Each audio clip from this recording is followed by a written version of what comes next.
नैदानिक मनोविज्ञान के इतिहास का वर्णन करें। आज का क्लिनिकल साइकोलॉजी में मेरा क्वेश्चन है कि नैदानिक क्लिनिकल साइकोलॉजी का हिस्ट्री क्या है।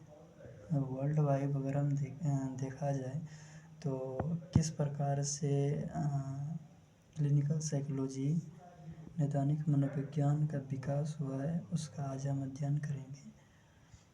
तो सबसे पहले हम यहाँ पर देखेंगे नैदानिक मनोविज्ञान का परिभाषा। नैदानिक मनोविज्ञान क्लिनिकल साइकोलॉजी मनोविज्ञान का एक प्रयुक्त शाखा अप्लाइड ब्रांच है। नैदानिक मनोविज्ञान की एक ऐसी शाखा है जिसमें मानसिक रोगों के निदान, डायग्नोसिस तथा उपचार ट्रीटमेंट पर बल दिया जाता है, मतलब बल डाला जाता है। और आगे हम देखेंगे इसमें कि नैदानिक मनोविज्ञान के इतिहास को निम्नलिखित 5 भागों में बांटकर अध्ययन किया जाता है। फर्स्ट है इसमें मनोमितिकी परंपरा, साइकोमेट्रिक ट्रेडिशन। फिर सेकेंड है गत्यात्मक परंपरा, डायनामिक ट्रेडिशन। थर्ड है वैज्ञानिक मनोरोग विज्ञान की उत्पत्ति। फिर है मानसिक स्वास्थ्य आंदोलन, मेंटल हाइजीन मूवमेंट। और फिफ्थ है शिशु निर्देशन आंदोलन, चाइल्ड गाइडेंस मूवमेंट, जिसका कि वर्तमान में बहुत ज़्यादा प्रचलन है। और आगे हम देखेंगे मनोमिति की परंपरा का विस्तार से अध्ययन करेंगे कि मनोमिति की परंपरा क्या है, इसमें हम किस प्रकार से मनोविज्ञान को, नैदानिक मनोविज्ञान को इसमें हम अध्ययन करते हैं। तो मनोमिति की परंपरा में मूल रूप से जो हम समझ पाए हैं, इसमें व्यक्ति के मनोवैज्ञानिक परीक्षणों पर बल डाला जाता है। इसमें विभिन्न प्रकार की सिद्धांतों के द्वारा विभिन्न प्रकार के टेस्ट, रिटेस्ट, शोध, इन सब के द्वारा विभिन्न प्रकार के क्वेश्चनियर्स का आविष्कार किया गया है, जिसके द्वारा क्लाइंट से जिस क्वेश्चनियर को भरवा करके उसको फिल करवा करके व्यक्ति के मानसिक स्तर का अध्ययन किया जाता है। इस परंपरा में मनोवैज्ञानिकों द्वारा मानसिक परीक्षणों पर अधिक बल डालने के लिए मनोवैज्ञानिक परीक्षणों के विकास एवं उपयोग पर बल डाला गया है। ये मनोमिति की परंपरा में साइकोमेट्रिक ट्रेडिशन में है। और इसमें जो सबसे प्रमुख है नीटजेल, बर्नस्टीन तथा मिलेक, जो कि 1991 में इस बिंदु पर एक टिप्पणी करते हुए कहा कि नैदानिक मनोविज्ञान का इतिहास मनोवैज्ञानिक परीक्षणों के विकास एवं उपयोग से घनिष्ठ रूप से संबंधित है। इसीलिए इस मानसिक परीक्षण को हम मानसिक परीक्षण आंदोलन भी कर सकते हैं, एक दूसरा नाम इसका ये भी है। और सर्वप्रथम मानसिक परीक्षण आंदोलन को प्रारंभ किया सर फ्रांसिस गाल्टन के कार्यों से हुआ। इन्होंने व्यक्ति की विभिन्नता के मापन पर सबसे पहले अधिक बल डाला। सचमुच में वेबर तथा फेकनर आदि द्वारा प्रयोगशाला में मानसिक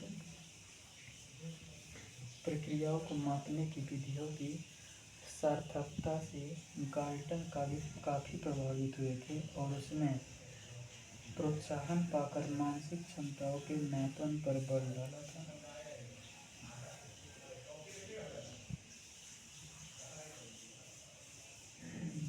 अगर हम साइकोमेट्रिक ट्रेडिशन में ही देखें तो मनोवैज्ञानिक परीक्षणों के क्षेत्र में भी एक क्रमबद्ध तरीके से इसमें विजन किया है, विकास हुआ है। तो हम सबसे पहले देखेंगे ईस्वी से लेकर के 1919 ईस्वी तक में जो विकास हुआ, जिस प्रकार के परीक्षणों का, तो उसमें सबसे पहले परीक्षण आता है स्टैनफोर्ड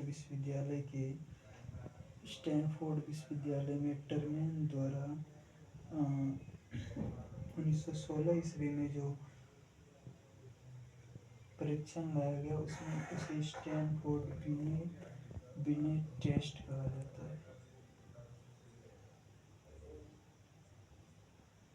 इसको 1916 में पुनः संशोधन किया गया। उसके बाद हम देखेंगे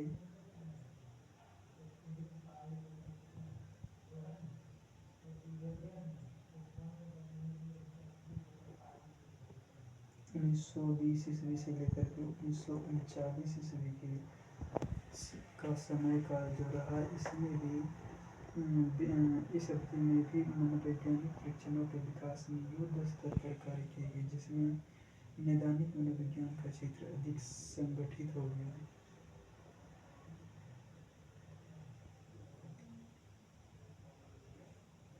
और इस सदी में पेटरसन पिंटर तथा पेटरसन नामक मनोवैज्ञानिकों के द्वारा अशाब्दिक बुद्धि परीक्षण नॉन वर्बल इंटेलिजेंस टेस्ट का निर्माण किया गया, जिसमें कि 1930 में आर्थर बिंदु मापनी, जो एक महत्वपूर्ण बुद्धि परीक्षण का निर्माण हुआ। उसके बाद 1934 ईस्वी में कार्नेल कॉक्स परीक्षण आया। उसके बाद गुडेनिनव के द्वारा मनोवैज्ञानिकों के द्वारा 1926 में 1926 ईस्वी में गुडेनफ ड्रॉमैन परीक्षण का निर्माण किया गया, जो कि क्लिनिकल साइकोलॉजी के क्षेत्र में बहुत ही प्रचलित हुआ। उसके बाद 1936 ईस्वी में पुनः जे.सी. रेवेन द्वारा प्रोग्रेसिव मैट्रिसेज परीक्षण का विकास किया गया। बुद्धि परीक्षण के क्षेत्र में बैचलर वैल्यूवी टेस्ट और स्टैनफोर्ड बिनेट टेस्ट का पुनः संशोधन 1937 में किया गया, और इसमें बहुत सारे परीक्षणों को जोड़ा गया, जो कि पहले इसमें नहीं था। उसके बाद हम देखेंगे 1940 से लेकर के 1970 के दशक में, और सबसे पहले देखेंगे कि 1920 से लेकर के 1939 के ही दशक में एक सबसे प्रमुख जो परीक्षण का निर्माण था वो हो गया था। वो है 1935 में 1935 ईस्वी में मॉर्गन तथा मर्रे के द्वारा विषय आत्मबोधन परीक्षण, थीमेटिक एप्रिसिएशन टेस्ट और टीएटी जैसे प्रक्षेपण विधि प्रविधि का निर्माण हुआ, जिसका भी एक नैदानिक मापन के रूप में काफी प्रयोग किया गया। बाद में 1938 में बेंडर ने बेंडर गेस्टाल्ट परीक्षण का निर्माण किया, और इस मापन का हम देखेंगे कि सबसे ज़्यादा उपयोग जो किया जाता है टीएटी का, थीमेटिक एप्रिसिएशन टेस्ट का थीमेटिक एप्रिसिएशन टेस्ट का सबसे ज़्यादा जो उपयोग किया जाता है मस्तिष्कीय क्षति, ब्रेन डैमेज व्यक्तियों के इलाज में सबसे ज़्यादा इसका उपयोग किया जाता है। उसके बाद हम देखेंगे 1940 से लेकर 1970 के दशक में जो परीक्षणों का निर्माण हुआ।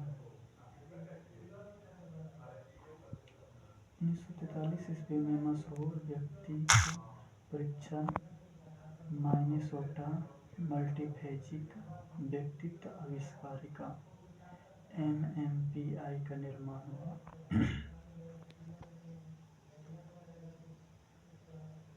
इस परीक्षण के द्वारा व्यक्ति के रोगात्मक शील गुणों का मापन किया जाता है। और ये परीक्षण द्वितीय विश्व युद्ध के बाद मैक्स वेक्सलर ने अपने बुद्धि परीक्षण निर्माण की मुहिम को और तेज किया, जिसके परिणामस्वरूप 1949 में उन्होंने बच्चों की बुद्धि के मापन के लिए एक विशेष परीक्षण का निर्माण किया, जिसका नाम Wechsler intelligence scale for children WIAS रखा।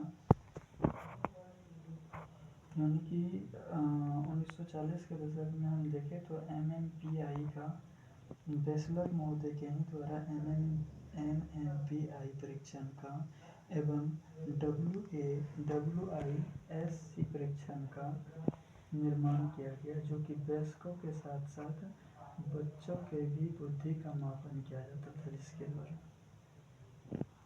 और इस 1940 से 60 तक में कई तरह के प्रक्षेपीय परीक्षणों का निर्माण है, जिसका प्रयोग नैदानिक निदान में काफी किया जाता है।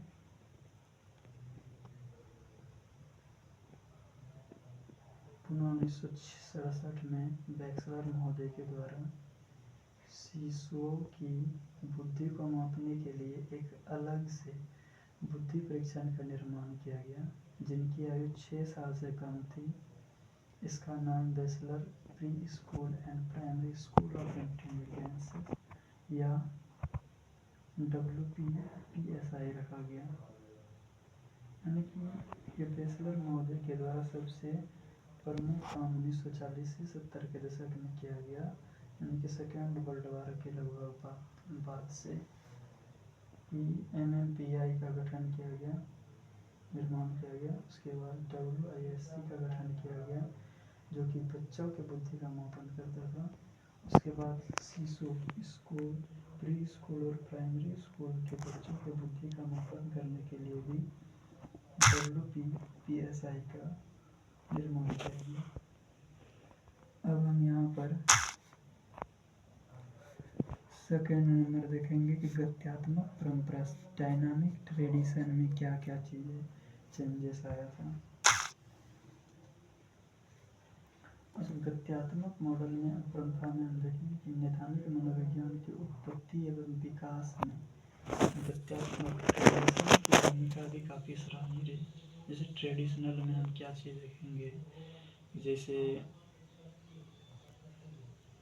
सामान्यतः हम देखें तो मोटिवेट करके, मोटिवेशन, समायोजन, व्यक्तित्व परिवर्तन, या फिर हम देखेंगे कि चयन, सम्मोहन विधि, विघटन विधि, हिस्ट्रिया, ये सब का जो विश्लेषण करके व्यक्ति के गत्यात्मक ट्रेडिशन को देखते हुए जो जिस प्रकार से विकास हुआ,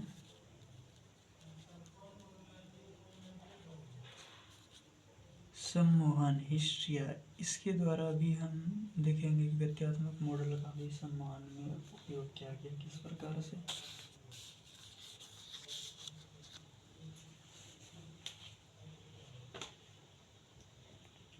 इस परंपरा के अंतर्गत प्रेरणा, मोटिवेशन, समायोजन, एडप्टेशन तथा व्यक्तित्व परिवर्तन, पर्सनालिटी चेंजेस पर भी बल डाला जाता है। और इसमें बल डाला जाता है असामान्य व्यवहारों के अध्ययन से व्यक्ति की प्रेरणा, मनोविकृति तथा मनोचिकित्सा के बारे में कई तरह के ऐसे तथ्य सामने आए हैं, जिनसे नैदानिक मनोविज्ञान तथा मनोरोग विज्ञान के स्वरूप में काफ़ी परिवर्तन आया है। जैसे सार्को तथा जेने ने सार्को फ्रेंच मनोवैज्ञानिक है, सार्को तथा जेने, जिन्होंने सम्मोहन, हिस्ट्रिया तथा विघटन आदि का अध्ययन करके व्यक्ति के चेतन एवं अचेतन के मानसिक संघर्षों को पता लगा रहे थे। इसका प्रभाव हिस्ट्रिया के मनोवैज्ञानिक सिगमंड फ्रायड पर काफ़ी पड़ा, जिससे वे अचेतन का विस्तृत अध्ययन करना प्रारंभ किया। जिस समय सार्को और जेने सम्मोहन, हिस्ट्रिया और विघटन का विघटन के द्वारा व्यक्ति के मानसिक संघर्षों का, चेतन और अचेतन के मानसिक संघर्षों का पता लगाने के लिए लगे हुए थे। उसी समय ऑस्ट्रिया के एक मनोवैज्ञानिक सिगमंड फ्राइड को इसके अचेतन जो है ना, इसको बहुत प्रभावित किया। और सिगमंड फ्राइड का हम मनोविश्लेषणात्मक अगर उपागम को हम देखें, मनोविश्लेषणात्मक थ्योरी को अगर देखें, तो फ्राइड का पूरा मनोविश्लेषणात्मक थ्योरी ही है अचेतन, चेतन, अचेतन एवं अवचेतन के अचेतन के अध्ययन पर केंद्रित है। और इसके द्वारा उन्होंने विभिन्न प्रकार का व्याख्या किया, विभिन्न प्रकार के परीक्षणों का निर्माण किया।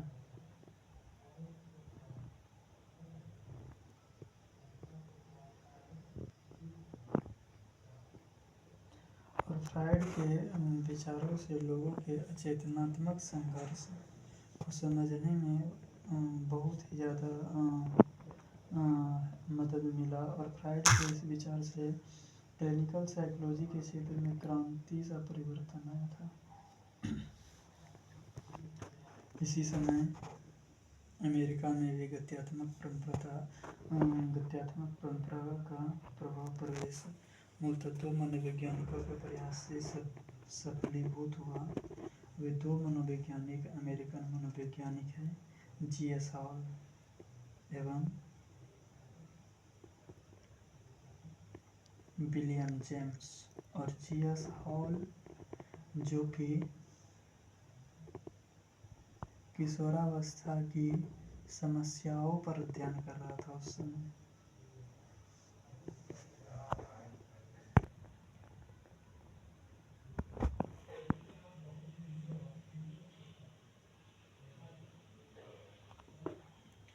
एक मिनट। गत्यात्मक परंपरा तक हम आज एक्सप्लेन कर सके हैं। उसके बाद हम ये 3 वैज्ञानिक मनोरोग विज्ञान की उत्पत्ति, इमरजेंस ऑफ साइंटिफिक साइकेट्री, मानसिक स्वास्थ्य आंदोलन, मेंटल हाइजीन मूवमेंट, शिशु निर्देशन आंदोलन, चाइल्ड गाइडेंस मूवमेंट, इन तीनों का हम अगले क्लास में कंटिन्यू करेंगे।